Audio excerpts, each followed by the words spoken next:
미래에 그 어린이들이 잘 되는 겁니다. 그러니까 효도 중에서 최고의 효도가 뭐냐면 잘 사는 겁니다. 행복하게 잘 살고 있으면 그게 효도입니다. 이게 최고의 효도입니다. 그리고 또 부모들이 자녀들, 어린이들을 사랑한다고 할 때 그 어린이들에게 좋은 미래를 넘겨준다면 그것처럼 정말 좋은 부모가 없습니다. 그래서 무슨 재산을 줄 수도 있고 무슨 좋은 가훈을 물려줄 수도 있고 아니면 여러 가지를 자녀들에게 줄 수 있겠죠. 그런데 자녀들에게 진짜 좋은 거 줄 수 있는 게 뭐냐면 그들이 살고 있는 나라, 그들이 살고 있는 그 미래를 좋은 환경, 좋은 나라로 우리가 물려주는 거, 이거야말로 부모님이 할 수 있는 아주 귀한 겁니다. 그래서 우리나라 이 땅에 자녀들이, 우리 여기 어린애들도 있는데 이 어린이들이 앞으로 이제 20년, 30년, 40년, 50년 이렇게 수백 년이 지나면서 정말 살기 좋은 나라다. 그런 나라를 우리가 만들어서 물려줘야 됩니다. 우리 교회로 생각할 때는 이 아산교회는 정말 좋은 교회다. 그런 교회로 우리가 우리의 후손들에게 물려줘야 됩니다. 그리고 여러분의 가문을 생각했을 때 우리 집안은 정말 좋은 집안이다 라는 것을 만들어서 여러분의 후손들에게 물려줘야 됩니다. 물론 이 나라 대한민국, 그리고 이제는 대한민국이 아니라 남쪽과 북쪽이 통일이 되어서 우리 이 한민족이 정말 하나님의 축복을 받은 민족이다. 이게서 자자손손 수백 수천 년 동안 그거 물려주는 거, 이게 어린이날 해야 되는 겁니다. 그래서 오늘 성경을 그런 주제에 맞춰서 말씀을 찾았습니다. 이 요엘이라는 선지자의 시대는 우리가 정확하게는 알 수 없지만 이 내용을 보아서는 예수님이 태어나시기 한 400년 전에 활동하던 선지자로 보여집니다. 그때는 이제 포로로 귀환해 온 이스라엘 백성이 성전을 새로 짓고 그리고 거기서 이제 신앙생활을 새롭게 하려고 하는 그런 시기였어요. 그런데 그때는 그런 새롭게 시작하려는 희망과 함께 마음속에 희망은 있지만은 현실은 그렇지 않았어요. 현실은 너무 어려웠어요. 그때 일어났던 일들 중에 어떤 일이 있었는가 하면 가뭄과 메뚜기 재앙이 있었습니다. 그래서 요엘 1장에 보면 메뚜기 재앙의 내용이 나옵니다. 우리나라에는 메뚜기 재앙을 당한 적이 없잖아요. 근데 그 전에 한번 TV 다큐멘터리에서 한번 봤는데 메뚜기들이 지나가면 나무도 다 죽어요. 나무 잎사귀도 다 먹고 곡식도 다 먹고 한두 마리가 아니고 수백 수천 마리가 아니에요. 더 수백만 마리가 되니까 메뚜기들이 한번 지나가서 가면 나뭇잎, 곡식 모든 것을 다 먹고 가요. 그래서 메뚜기가 재앙이 이 우리 출애굽에서도 메뚜기 재앙이 있잖아요. 근데 메뚜기가 한번 지나가 버리면 완전히 초토화돼 버려요. 모든 게 세상에. 이 요엘 시대 때도 이 메뚜기 재앙이 있었어요. 근데 이 메뚜기 재앙이 한번 지나가면 먹을 것도 없고 이제 거기다가 가뭄까지 들었어요.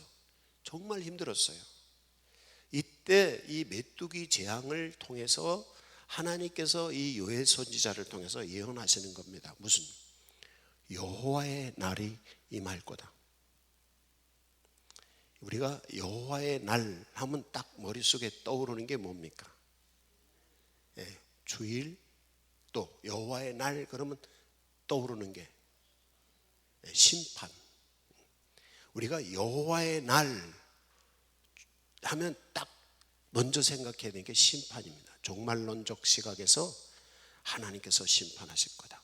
그래서 예수님이 재림하셔서 심판하러 놓으실 때에 그때 수많은 사람들이, 구원받지 못한 사람들은 하나님께서 심판하셔서 지옥불에 던지시는 거예요. 그렇기 때문에 하나님의 심판에 이르지 않으려면 우리가 깨어 있어서 준비하고 회개하고 주님의 나라를 기다려야 돼요.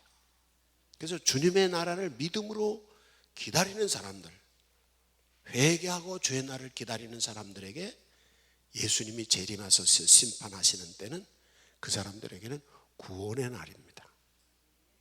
그래서 여호와의 나라에는 긴장감과 두 가지 갈등이 있습니다. 그게 뭐냐면, 주님이 오시는 순간 고통받고, 신앙을 지키기 위해서 고통받고, 신앙을 지키기 위해서 핍박받고, 신앙을 지키기 위해서 모든 것을 희생하고 그렇게 살았던 사람들은 기쁨과 구원과 환희를 맛보는 날이에요, 여호와의 날은. 그러나 세상을 따라, 세상의 유혹을 따라서 악한 죄악에 쓸려가던 사람들, 쾌락, 그리고 또 물질, 세상의 나쁜 습관, 말씀을 따르지 않는 이런 습관을 따라 살던 사람들은 심판의 날이에요. 주님 앞에, 예수 안에 있지 않은 사람들에게는 그날이 심판의 날이에요. 그래서 기독교의 역사관은 종말론이라고 늘 제가 말씀을 드렸잖아요. 그래서 항상 그리스도인들은 이 종말을 준비하고 깨어서 준비하고 있어야 됩니다.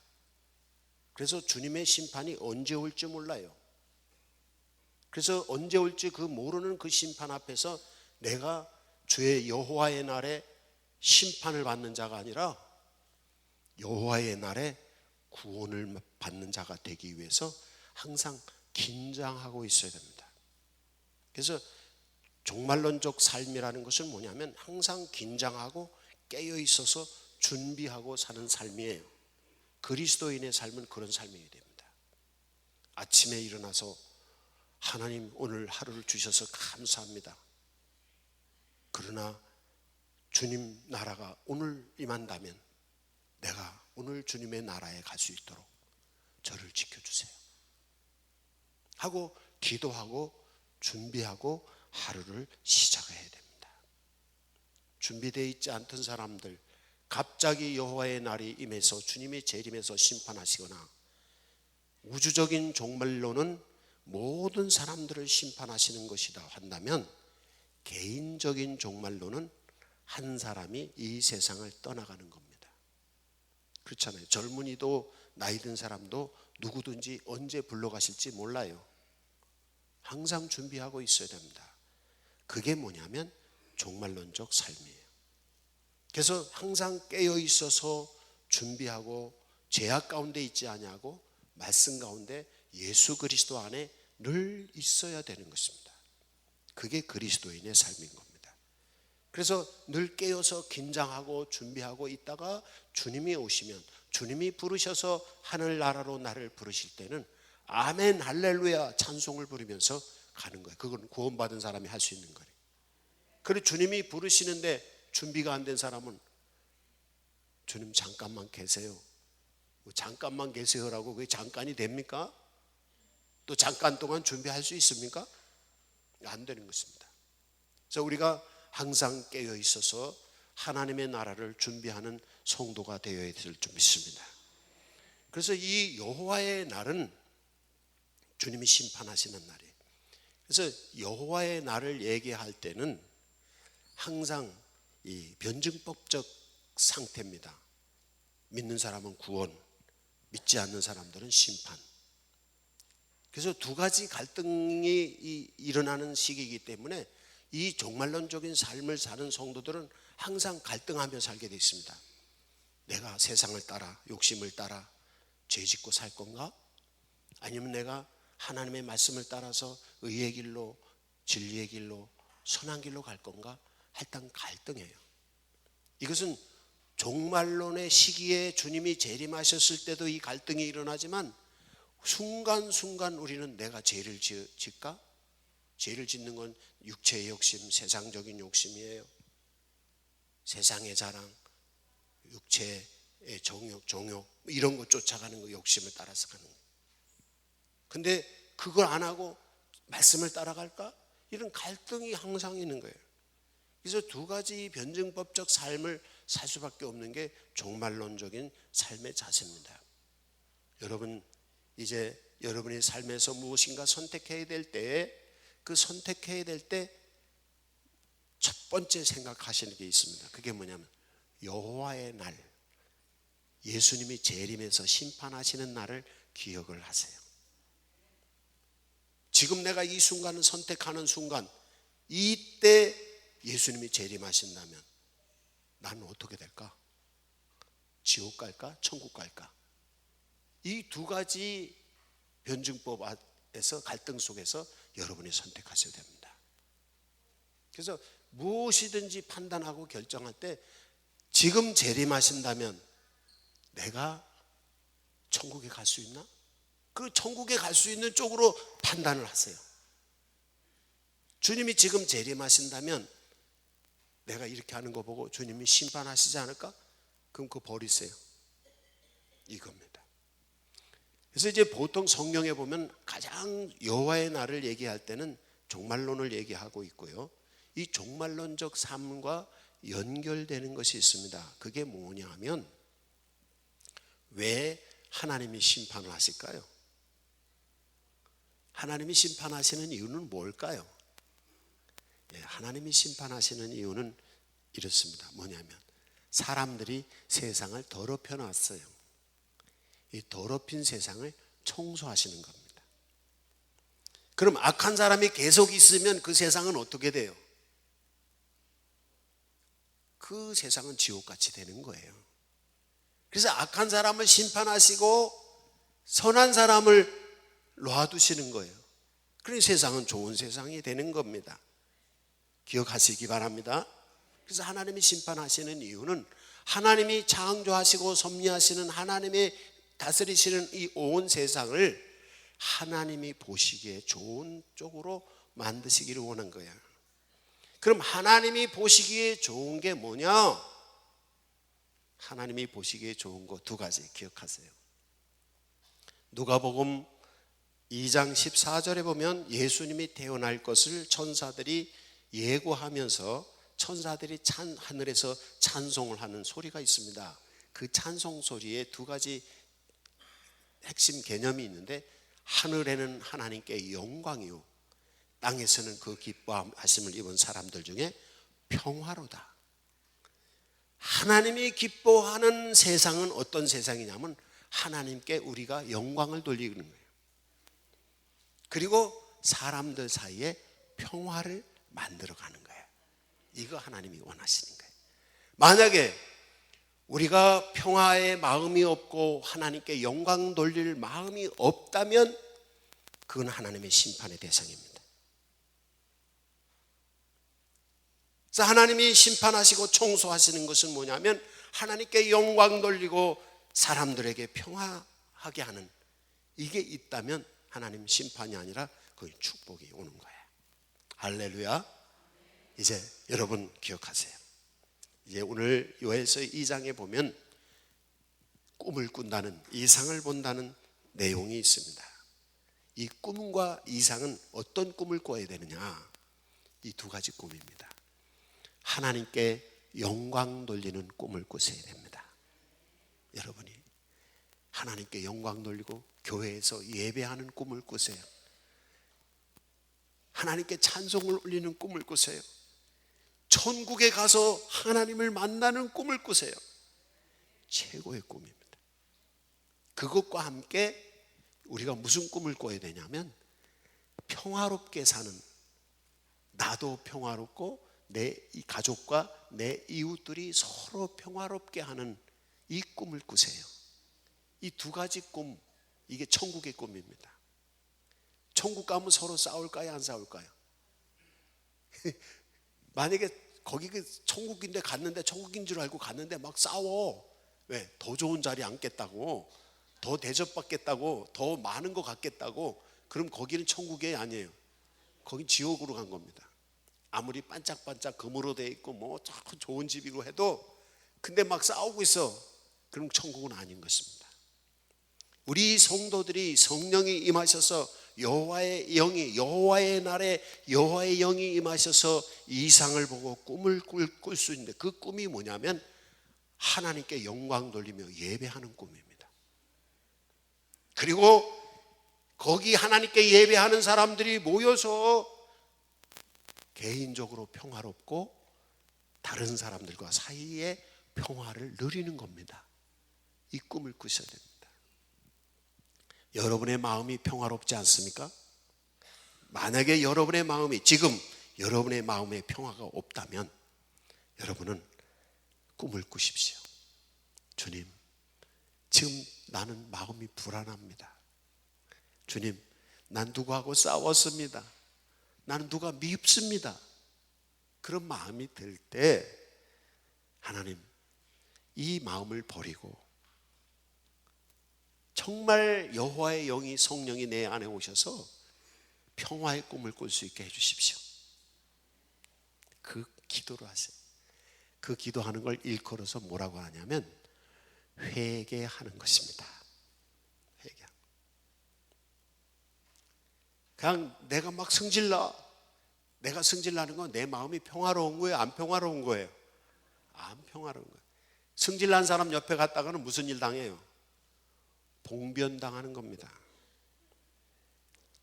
마음이 평화롭지 못한 사람 가까이 가지 마세요.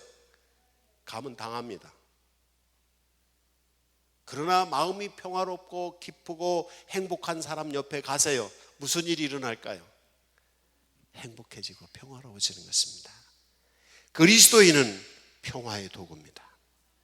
그리스도인은 하나님께서 우리에게 화평케 하는 직책을 주셨습니다. 그 꿈을 꿔야 되는 거예요.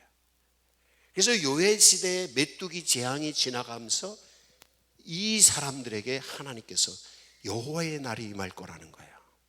근데 그 날은 어떤 날인가 하면 하나님이 군대를 거느리고 오셔요. 우리가 보통 하나님 생각하면 천사들과 함께 이렇게 오시는 평화로운 하나님만 생각하잖아요. 근데 성경에 보면요, 하나님이 오실 때 군대를 거느리고 오실 때가 있어요. 요한계시록에서도 그렇고 여기서도 그렇고요. 하나님이 군대를 거느리고 오세요. 그래서 여기 요엘서 2장 1절부터 11절까지 내용에 보면 군대를 거느리고 호령하고 계시는 하나님, 여호와의 날에. 근데 이 군대가 어느 정도인가 하면 줄이 쫙 맞춰 있어요. 근데 그 군대가 빠르게 집 위로도 올라가고 절벽 위로도 올라가요. 막 그 절벽을 막 군대가 타고 가요. 근데 지붕으로 뛰어다니고 절벽 위로 오르면서도 대열이 안 흐트러져. 이 굉장한 질서예요. 그러니까 군대 중에서 보통 이 군대 패잔변, 오합지졸 이런 표현을 쓰는 거는 어떤 군대를 그럴 때 그런 말을 써요. 전쟁에서 지는 군대를 말할 때 패잔병, 오합지졸이다. 줄도 안 맞추고 막 엉망진창이야. 그런데 승리하는 군대는 정신이 살아있고 줄이 맞아요. 그리고 명령에 따라서 움직이는 거예요. 장군의 명령에 따라서. 근데 그 명령하는 그 장군이 누구냐면 하나님이야. 그리스도인들은 하나님의 군대인 줄로 믿습니다. 교회는 하나님의 군대입니다. 하나님의 명령에 따라서 움직여야 돼. 근데 이거 흐트러지면 안 돼. 이게 질서가 잡혀서 쫙 움직이는데도 이게 대열이 안 흐트러진다는 거예요. 이게 여기 요엘 2장 1절부터 11절 내용이에요. 그러면서 그 결론적으로 11절 말씀을 오늘 읽었는데 11절 말씀의 내용은 이렇습니다. 여호와께서 그의 군대 앞에서 소리를 지르시고 그의 진영은 힘이 크고 그의 명령을 행하는 자는 강하니 여호와의 날이 크고 심히 두렵도다. 당할 자가 누구이랴? 하나님이 군대 장관이 되셔서 우리를 다스리시면 당할 자가 없을 줄로 믿습니다. 여호와의 날은 안 믿는 사람들, 죄 가운데 있는 사람들은 심판받을 날이, 멸망의 날이지만, 고통의 날이지만, 구원받는 사람들에게는 하나님이 장군이 되셔서 오셔서 악한 권세를 물리치고 하나님의 질서에 의해서 하나님께서 당할 자가 없는 악한 것을 멸하는 날이라는 거예요. 우리나라에 그런 일들이 일어나기를 바랍니다. 그런 일들이 일어나기를 바랍니다. 그렇게 되기를 바랍니다. 그럼 그렇게 되려면 어떻게 되는가? 아까 서두에서 말씀드렸듯이 하나님이 진노하셔서 심판하시는 그 심판의 대상이 아니라 하나님이 기뻐하는 기쁨의 대상, 구원의 대상이 되는 겁니다. 우리가 구원의 대상이 되려면 어떻게 되는가? 하나님께 영광 돌리고 사람들과 평화하려고 하는 이것을 잃어버린 사람들이, 하나님께 영광 돌리지 않던 사람들은 하나님께 영광 돌리는 사람으로 돌아서는 거예요. 하나님께 감사 찬송하고 예배하고 하나님을 섬기지 않던 사람들이 돌아서는 거예요. 그리고 이웃과 평화하지 않던 사람들이 이웃과 평화하는 거예요. 이 하나님께 영광, 이웃과의 평화로 돌아서는 것. 이 돌아서는 걸 뭐라 그랬어요? 회개입니다. 하나님의 꿈, 하나님의 사람들 꿈, 성령님의 꿈, 하나님께 영광이요 사람들에게 평화를 추구하는 이 꿈을 꾸지 않는 사람들이 이 세상을 쫓아가고 물질을 쫓아가고 쾌락을 쫓아가고 세상의 나쁜 사상을 쫓아가고 우상을 섬기고 이런 것을 버리고 하나님께 돌아서서 하나님께 영광을 돌리고 그리고 이웃과 평화하는 그런 꿈을 꿀 뿐 아니라 그 꿈을 실현하는 그런 회개 운동이 일어날 때에 오늘 여기 성경에 보면 하나님이 돌아서신다는 거예요. 하나님이 이놈하고 우리를 벌 주려고 하다가 우리가 회개하니까 이렇게 했다가 이 손을 내리시는 거예요. 그렇게 되시기 바랍니다. 하나님의 진노의 대상이 아니라 하나님의 축복의 대상이 되시기를 축복합니다. 그래서 오늘 여기 성경을 보시면 12절에 여호와의 말씀에 너희는 이제라도 돌아서라, 이제라도 돌아오라, 지금이라도 회개해라. 가끔 보면 그런 분들이 있어요. 전도 길거리에서 이제 이웃분들 얘기하다가 예수 믿으시면 참 좋겠는데 내가 그렇게 이제 쓱 얘기하면 목사님 조금만 기다리세요. 제가 돈도 좀 벌고 좀 이렇게 된 다음에 그다음에 교회 갈게요. 이러는 분들이 많더라. 그분은 교회 올까요, 안 올까요? 안 온다는 말이 지금입니다. 이 예수님은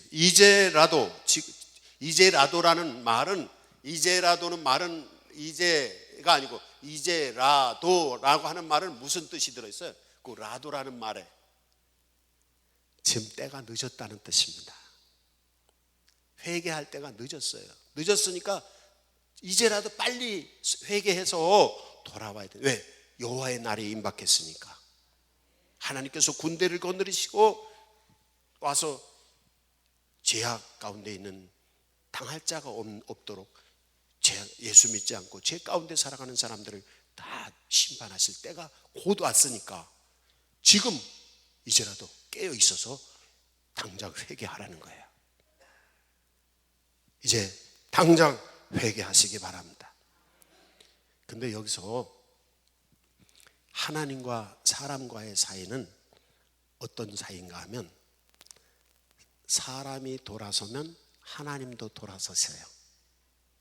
아까 하나님께서 벌 주시려고 막 이러다가 하나님 불쌍히 여겨주세요. 회개하고 내 이제 버리겠어요. 나쁜 꿈 안 꿀게요. 욕심, 세상적인 욕심 다 버리고 하나님의 영광을 돌리고 이웃과 평화하고 이 꿈을 꾸겠습니다 라고 회개하면 하나님도 돌아서세요. 우리가 하나님을 움직일 수 없습니다. 하나님은 한 번 정하시면 꼭 하셔요. 하나님의 역사를 움직이셔요. 역사의 수레바퀴가 크게 굴러가는데 거기서 역사의 수레바퀴를 떠받치고 있으면 어떻게 될까요?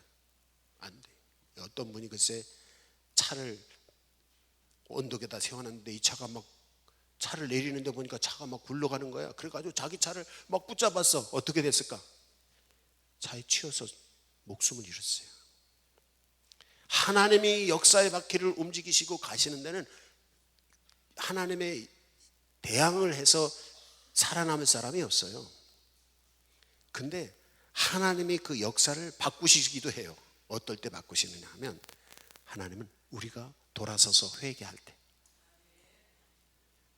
하나님 말씀대로 살지 않고 이웃과 다투고 싸우고 평화를 깨트리고 하나님께 영광 돌리지 않고 자기의 영광을 취하고 자기 욕심만을 대고 쾌락에 빠져 이럴 때 하나님이 우리를 심판하시려고 이러시다가 돌아서서 하나님 이제 하나님께 영광을 돌리고 이웃과 평화하고 하나님의 말씀대로 의롭고 선한 길로 거룩한 길로 가겠습니다 라고 회개하고 돌아서면 하나님도 돌아서신다는 거예요.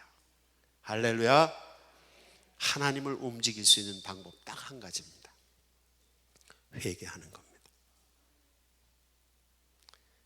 정말 여러분이 살고 있는 생활의 환경, 여러분 인생의 심령 속이 평안치 않고 여러분의 삶이 정말 여러분 보기에 마음에 흡족하지 않다면 하나님이 진노하고 계시는 것을 기억하세요. 근데 하나님의 진노가 멈추려면 어떻게 해야 돼요? 회개하면 됩니다. 그래서 오늘 여기 12절 말씀에 이제라도 금식하고 울며 애통하고 마음을 다하여 내게 돌아오라. 너희는 마음을 찢고 하나님께 돌아오라는 거예요. 저는 20대 초기에 이제 예수를 제대로 믿기로 결심을 하고 교회를 다녔는데 어느 날 교회에서 부흥회를 하는데 막 기도를 하는데 막 성도들이 막 울고 막 기도를 해서 깜짝 놀랐어요. 그래서 막 기도하는데 막 울고 막 난리가 나서 그래서 젊은 때 이거 저 사람들 다 미친 거 아닌가 뭐 이렇게 생각을 했어. 근데 오늘 성경에 보면 제가 성경을 읽고 나중에 깨달은 게 뭐냐면 그게 회개하는 거예요. 애통하고 울면서 금식하고 하나님 우리가 잘못했습니다. 성령이 오시면 하나님의 성령은 회개의 영이시기 때문에 우리의 잘못된 것을 깨닫게 해주셔요. 성령 받았는데 자기가 잘못한 것을 깨닫지 못했어. 자기가 잘났다고 큰소리쳐. 그 사람 악한 영이 임한 겁니다. 성령이 오시면요 우리의 먼저 죄책감이 생깁니다. 죄가 발견해. 내가 기억하지도 못하던 죄까지 생각이 나요. 그리고 그 죄를 회개하고 울면서 기도할 수밖에 없어요. 막 울음이 나와요. 근데 울면서 회개할 때 무슨 일이 일어나느냐 하면 영혼의 치유가 일어납니다. 우울증이 나가버려요. 울면서 기도하는 사람에게. 이게 회개예요. 그래서 금식하며 회개하며 주님 앞에 죄를 용서해달라고 이제는 하나님께 영광 돌리고 하나님의 평화는 사람이 되겠다고 그리고 회개하고 그렇게 기도하라는 거예요. 그러면 하나님께서 여기 13절 말씀엔 너희 하나님 여호와께서 돌아올지어다. 하나님께 돌아올지어다. 그렇게 말씀하여요. 그러면 14절에서 주께서 혹시 마음과 뜻을 돌이키실 거다. 그러니까 우리가 마음을 돌이켜서 하나님께 영광 돌리고 마음을 돌이켜서 평화롭게 하는 사람이 되려고 마음을 돌이킬 때 하나님도 마음을 돌이키신다는 거예요. 이게 하나님을 움직이는 회개입니다. 14절은 여러분이 다 함께 읽으셔야 되는 내용입니다. 같이 봉독을 하겠습니다. 주께서 혹시 마음과 뜻을 돌이키시고 그 뒤에 복을 내리사 너희 하나님 여호와께 소제와 전제를 드리게 하지 아니하실는지 누가 알겠느냐. 아멘. 요 얘기예요. 우리가 하나님께 영광 돌리지 않고 평화롭을 추구하고 살지 않던 삶을 살았었어. 그래서 하나님이 진노하셨어. 막 우리 심판이 하시려고. 그런데 우리가 돌아서서 금식하며 울며 회개하며 주님 앞에 주님 우리를 불쌍히 여겨주세요 라고 기도해. 그랬더니 하나님이 돌아서셔서 그 다음에 뭘 하셨다? 금방 읽었죠? 복을 주셨다는 거예요. 14절. 금방 심판하시려고 하신 하나님이 돌아서셔서 복을 주시는 거예요. 이게 하나님을 움직이는 힘입니다. 하나님을 움직이는 사람은 어떤 사람? 회개하는 사람이에요. 여러분 하나님을 움직이시기 바랍니다. 이제 우리나라, 여러분의 가문, 우리 교회, 우리 어린이들의 미래, 이 날에 하나님이 돌아서서 복을 주시는 이 나라가 되기를 바랍니다. 그래서 직장 없어서 아니야, 즐겁게 자기 직장에서 일할 수 있고, 뭐 시험 공부하느냐고 골치 아프고 이런 거 없이도 즐겁게 공부하고, 취직 걱정 안 하고 전쟁 걱정해서 매일 전쟁 때문에 어떻게 하지 않고, 그런 나라, 우리나라 평화로운 나라의 꿈을 꾸십시다. 그리고 하나님께 영광 돌리는 꿈을 꾸십시다. 온 국민, 여기 하나님께 전제를 드리고 소제를 드리고, 이게 뭔지 아세요? 여러분 돈 있으면 헌금할 수 있어요? 못해요? 돈 있으면 헌금 못하는 거예요. 그렇잖아요. 근데 하나님이 복을 주셨어. 돈이 많으면 헌금 쉽게 해요? 못해요? 쉽게 할 수 있죠.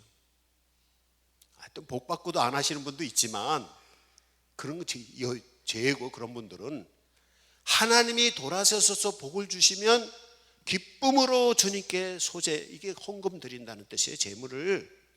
그래서 번제를 드리고 소제를 드리면서 그 예배한다는 뜻입니다. 여러분 회개했을 때 하나님이 복을 주시면 내가 뭐 해야지? 예배해야지. 그걸 기억을 하셔야 됩니다. 하나님께서 나를 회복시키시고 나를 치유하시고 나에게 복을 주시면 내가 하나님께 예배해야지라는 게, 그게 뭐냐면 하나님의 영광을 꿈꾸는 겁니다. 하나님께 영광을 꿈꾸는, 뭐 그냥 하나님께 영광, 이게 아니에요. 하나님께 영광 돌리는 게 예배잖아요. 그래서 내가 하나님이 복 주신 걸 가지고 가서 번제를 드리고 소제를 드리면서 하나님께 영광의 예배를 드려야지 라는 꿈을 꿨는데, 하나님이 정말 돌아서셔서 그렇게 복을 주신 거예요. 할렐루야. 여기 예배하시는 여러분은 복 받은 겁니다. 이렇게 모여서 예배하고 싶어도 이렇게 모여서 예배하지 못하는 나라에 사는 사람들이 얼마나 많아요. 근데 우리는 복 받은 거예요. 이렇게 예배할 수 있다는 게, 헌금할 수 있다는 거, 여러분 복 받은 겁니다. 기억하세요. 그래서 하나님이 돌이키셔서 복을 주신다. 14절 이거 꼭 기억하십시오. 누가 돌이켰더니? 내가 돌아왔더니. 13절 12절에서 하나님이 돌아오셨다. 그래서 이 돌이키는 방법을 15절부터 17절에서 말씀하는데, 이게 뭐냐면 사람들을 불러 모으라는 거예요. 나팔을 불러서 선포하고 성회를 소집하라. 회개 집회를 하라는 거예요. 근데 여기 집회에 참여하는 사람들은 장로들, 나이가 많은 노인들 뿐 아니라 어린이, 젖 먹는 아이까지도 이 집회에 참여하래요. 혹시 어르신들 교회에 갈 때 갓난아기 있어서 너는 교회 가면 예배 방해되니까 오지 마, 그리고 어린애들 떼어놓고 어른들만 오신 집 절대 그렇게 하지 마세요. 아이들과 같이 오셔야 됩니다. 예배는 우리 교회는 이제 유아실이 있으니까 유아실에 좀 심란하잖아요. 애들 뛰어다니고. 그래도요, 그게 복입니다. 애들하고 손 붙잡고 같이 예배를 하세요. 이게 굉장히 중요해요. 그러니까 예배는 회개인 동시에 복을 받는 겁니다. 항상 이 변증법이 있어요. 갈등이. 그러니까 회개하면서 주님 앞에 죄를 고백하면서 함께 하나님의 복을 받는 자리가 예배의 자리예요.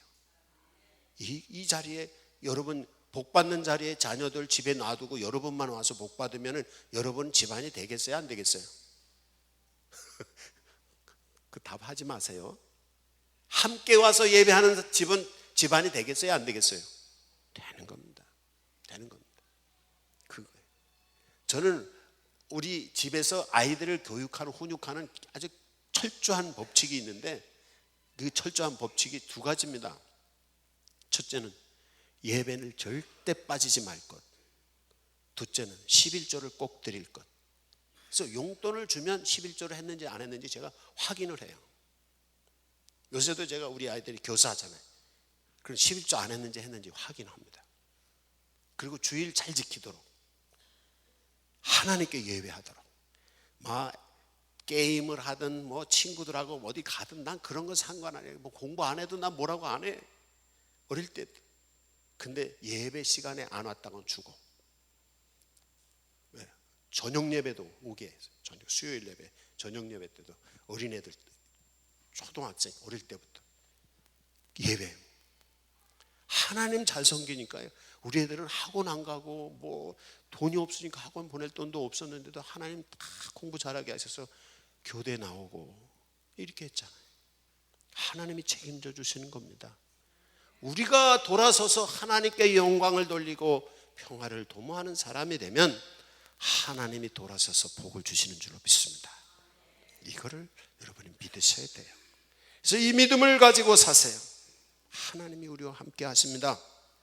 그래서 하나님께 성회를 소집하고 어린아이 젖먹이까지 다 참여하고, 더 나아가서 여기 보면 16절에 신랑도 나오고 신부도 나오는, 성경에 보면 신랑 신부를 전쟁에도 참여 안 시킵니다. 전쟁이 일어나도요, 결혼한 사람은 전쟁에 참여 안 시켜요. 성경에서 보면. 그런데 그 전쟁에도 참여 안 시키는 신랑 신부를 신방에서 나와서 뭐 하러 가라고? 회개하러, 성회에 나가라는 거예요. 예배 중심의 성도가 되시기 바랍니다. 만사 좋지 않고 예배를 잘 하세요. 이 사람이 최고입니다. 교회에서 신앙생활 잘 하시는 분이요, 예배 시간마다 안 빠지는 사람이 최고 예배 잘하는 거예요.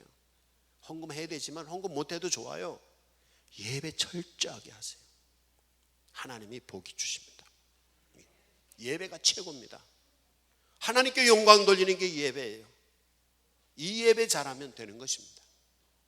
그 복 받는 비결이 거기 있습니다. 그래서 어린아이든지 아기까지도 노인까지도 신랑 신부까지도 다 예배하러 와서 회개하며 주님 앞에 나아가 하나님께 영광 돌리겠다고 꿈을 꾸고 하라는 거예요. 그럴 때 누가 온다? 28절에 보면 성령을 부어주신다는 거예요. 성령을 부어주셨더니 자녀들이 장래일을 말하고 늙은이가 꿈을 꾸고 젊은이가 이상을 본다는 거예요. 이 꿈을 꾸세요. 하나님께 영광 드리는 꿈, 평화로운 꿈, 이 꿈을 꾸셔야 돼요. 그리고 그 꿈을 위해서 회개하시고 그 꿈을 이루어가는 삶을 사실 때 하나님이 진노하셨다가 돌아서서 축복하시는 거야. 이거거든요. 이 꿈을 우리나라 사람들이, 우리 한국교회가 잠깐 멈추고 있었던 겁니다. 이제부터라도 우리 한국교회가, 이 우리나라 사람들이 이 꿈을 꿔야 됩니다. 평화를 도모하고 하나님께 영광 돌리는 꿈을 꾸셔야 돼요. 그게 회개예요. 그럴 때 성령이 오셔서 평화를 이루어 가시는 겁니다. 요즘 제가 설교가 길어져서 죄송한데 그래도 할 건 해야 되잖아요. 18절부터